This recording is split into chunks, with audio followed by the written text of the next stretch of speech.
Hello everyone and welcome back to the Code Developer channel. We're here today with part 2 of our PyQt5 calculator project. In this exciting session, we're going to bring our calculator to life using Python, working right from the calculator.ui file. We will begin by translating the design from the UI file into Python code. Then, we'll make necessary adjustments and enhancements to ensure a seamless user experience. But that's not all. We'll also integrate the essential business logic that powers our calculator's functionality. From basic arithmetic operations to more advanced calculations, we'll cover it all. So, without further ado, let's jump right in and start crafting our fully functional PyQt5 calculator. Let's get started.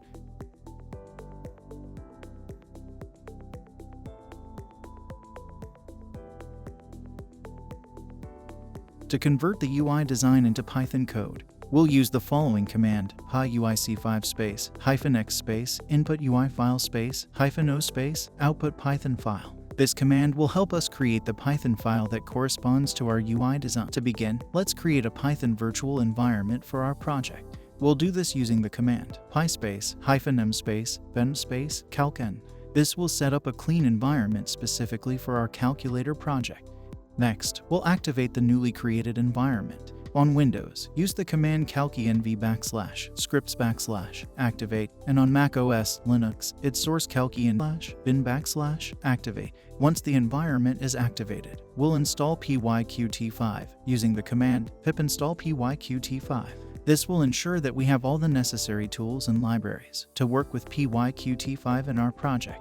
Now, with our environment set up and PyQt5 installed, we're ready to convert the UI design into Python code using the command PyQt5 space -x space input UI file space -o space output Python file. This command will generate the Python file corresponding to our UI design. This is the Python code for the user interface. It includes all the necessary code to define the layout, functionality, and appearance of the calculator interface, such as buttons, labels, and input fields. The if name == main block is commonly used in Python scripts to check if the script is being run directly as the main program or if it's being imported as a module into another script. Here, I'm going to comment out the if name == main block because we don't need it at this moment.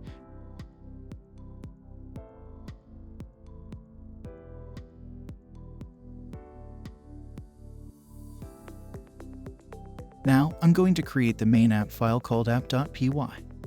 Creating a main app file named app.py typically implies that this file will serve as the entry point or main script for your application.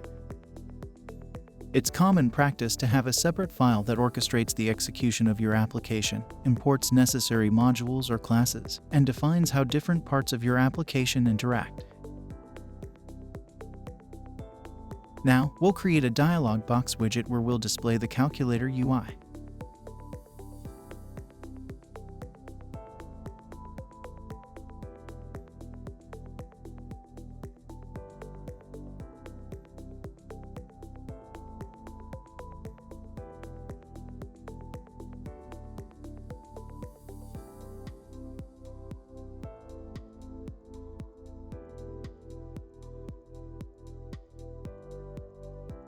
Next, we'll set the UI of the dialog box to be the calculator widget imported from the generated Python file.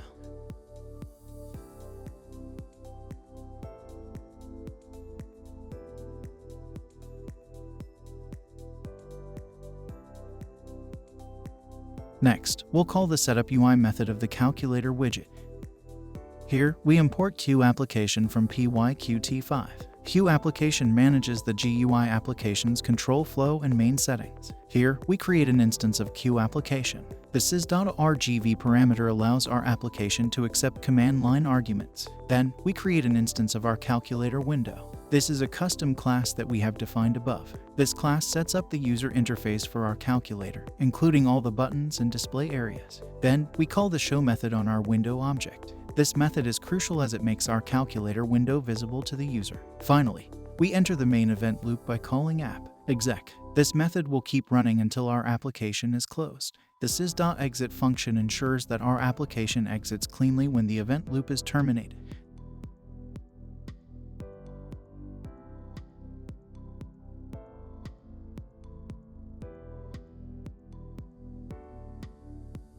Now, let's try running the app.py file.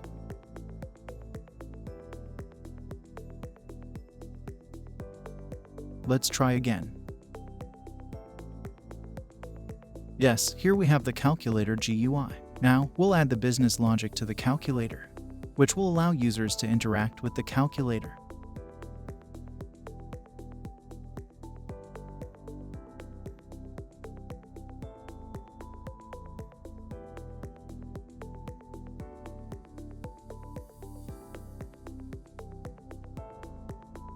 The calculator.py file. This script is the powerhouse behind our calculator application. It's designed to handle all the intricate functionality of a basic calculator, seamlessly integrated with a user-friendly interface built using PyQt5. Firstly, the init method initializes the calculator class, setting up variables to track input expressions and evaluation status. The showOutput method updates the final result display on the UI with the provided text. When users input numbers or operators, the showInput method handles displaying the input expression in real time on the calculation display.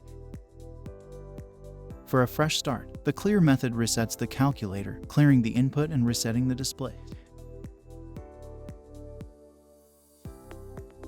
When it's time to crunch numbers, the evaluate method calculates the input expression and displays the result.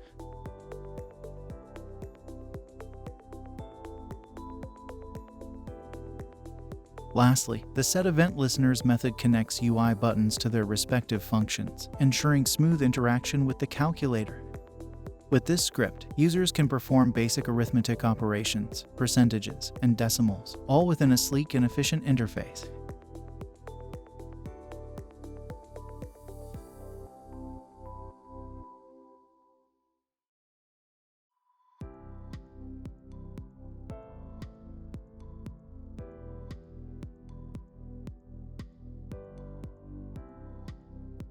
Setting the text content of the final result widget to 0.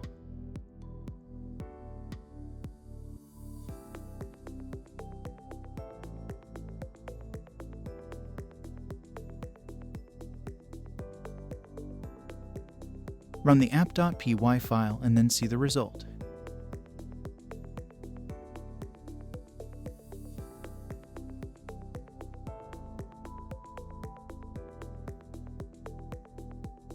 Set the UI object in self.ui when the calculator object is created.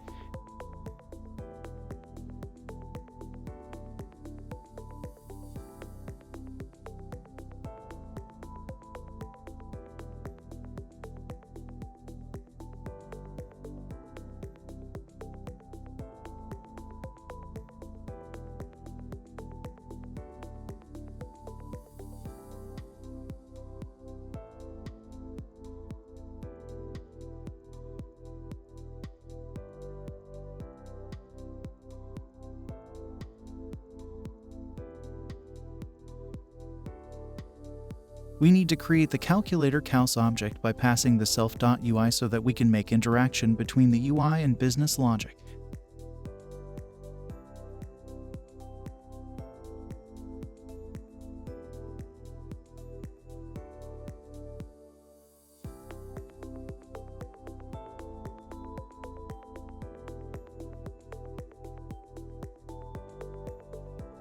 Update the final result display using showOutput method.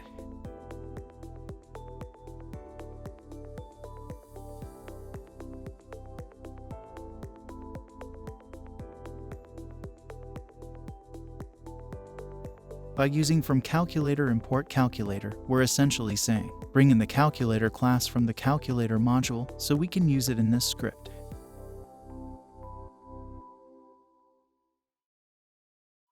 Run the app.py file and then see the result.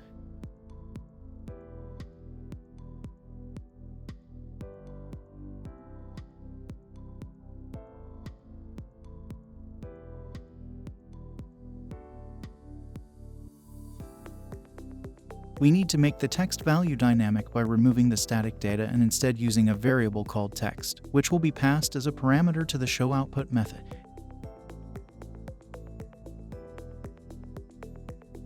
The setEventListeners method is used to set up event listeners for a calculator interface, where each button on the calculator is connected to specific functionality through signals and slots.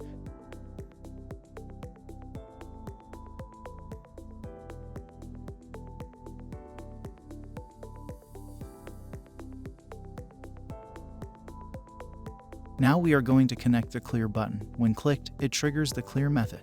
This method is likely designed to clear the calculator's display or reset its state.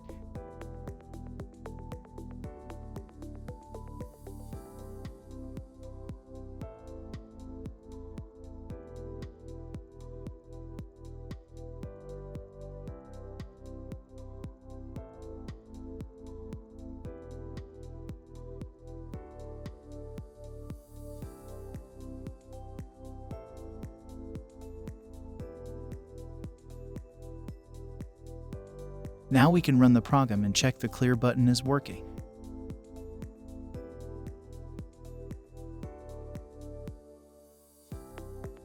Now we are going to connect the percentage button.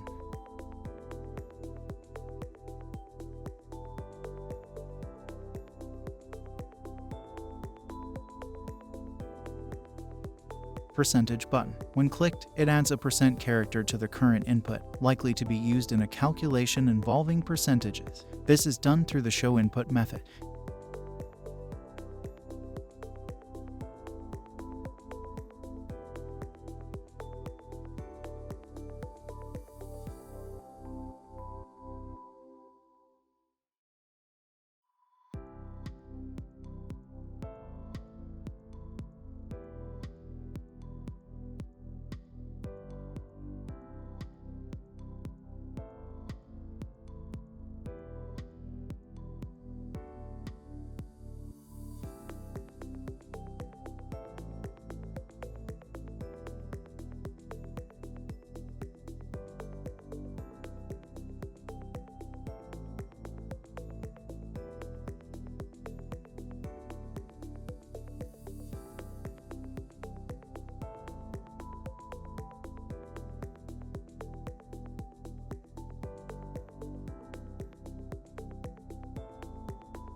Similarly, we will connect division button push button 4. When clicked, it adds a division symbol character, which is typically used for division operations and calculations.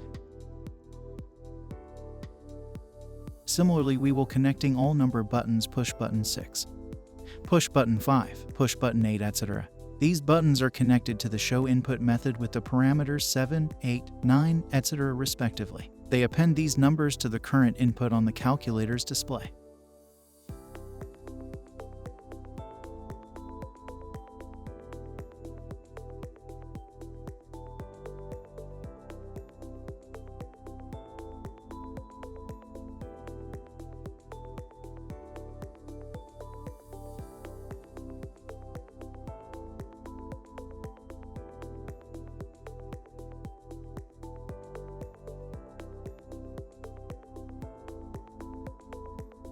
This evaluate method is pivotal for executing calculations accurately and providing real-time feedback to the user, making the calculator a reliable tool for mathematical tasks. Evaluation process. The line result equals eval is where the magic happens. Self-eval string likely holds the mathematical expression entered by the user, such as 3 plus 5 times 2, and eval calculates the result based on this expression. Displaying the result. After evaluating the expression, the method calls self-show-output. This is likely a helper method that updates the calculator's display to show the computed result in string format, ensuring it's visible to the user.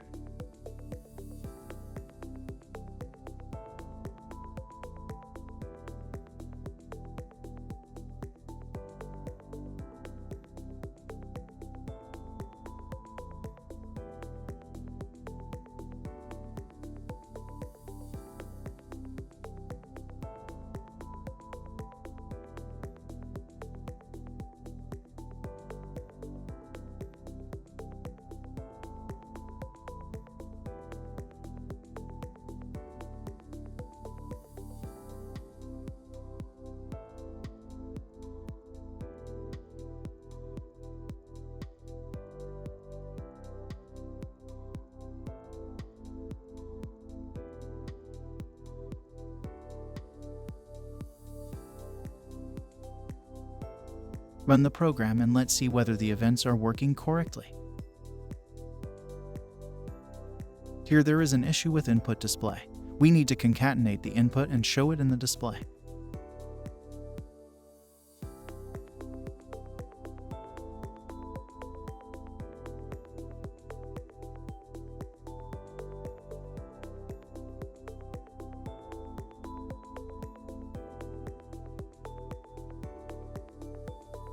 Run the program and try to do some calculation.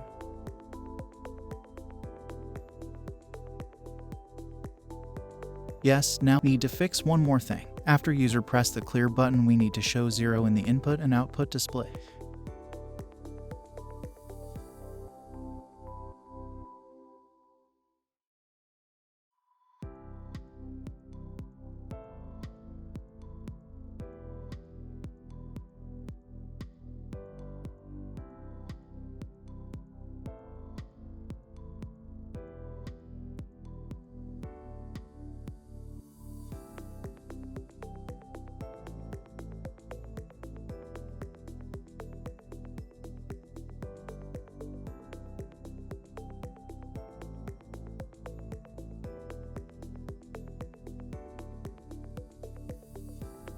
Our basic functionality of the calculator is completed. Thank you for watching the video. Don't forget to like and subscribe to the channel. Leave your comments below.